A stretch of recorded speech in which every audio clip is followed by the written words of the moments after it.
And when Balaam saw that it pleased the Lord to bless Israel, he went not, as at other times, to seek for enchantments, but he set his face toward the wilderness.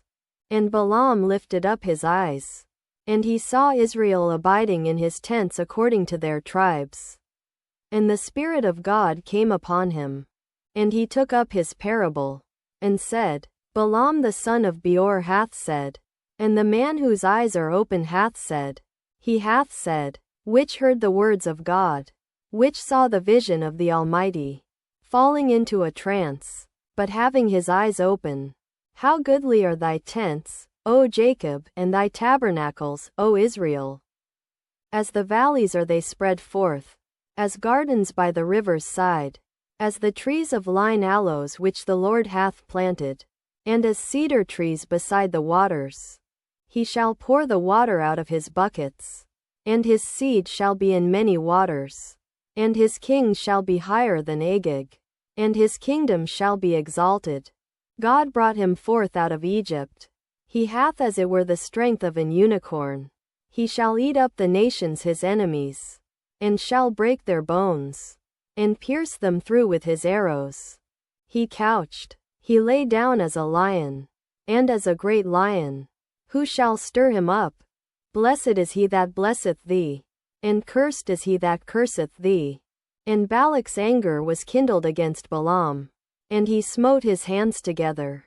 And Balak said unto Balaam, I called thee to curse mine enemies, and, behold, thou hast altogether blessed them these 3 times. Therefore now flee thou to thy place. I thought to promote thee unto great honor, but, lo, the Lord hath kept thee back from honor. And Balaam said unto Balak, Spake I not also to thy messengers which thou sentest unto me, saying, If Balak would give me his house full of silver and gold, I cannot go beyond the commandment of the Lord, to do either good or bad of mine own mind. But what the Lord saith, that will I speak? And now, behold, I go unto my people. Come therefore, and I will advertise thee what this people shall do to thy people in the latter days.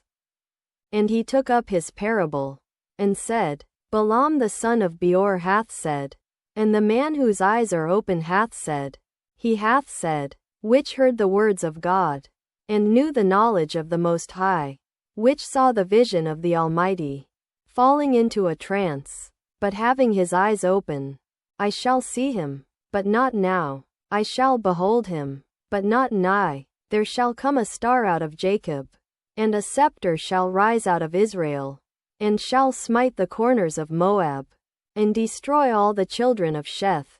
Smite, or smite through the princes of, and Edom shall be a possession. Seir also shall be a possession for his enemies, and Israel shall do valiantly. Out of Jacob shall come he that shall have dominion, and shall destroy him that remaineth of the city. And when he looked on Amalek, he took up his parable, and said, Amalek was the first of the nations, but his latter end shall be that he perish forever. The nations that warred against Israel that, or, even to destruction. And he looked on the Kenites, and took up his parable, and said, Strong is thy dwelling place, and thou puttest thy nest in a rock. Nevertheless the Kenites shall be wasted, until Asshur shall carry thee away captive. Until, or, how long shall it be ere Asshur carry thee away captive? And he took up his parable, and said, Alas, who shall live when God doth this? And ships shall come from the coast of Chittim, and shall afflict Asshur, and shall afflict Eber, and he also shall perish forever. And Balaam rose up, and went and returned to his place, and Balak also went his way.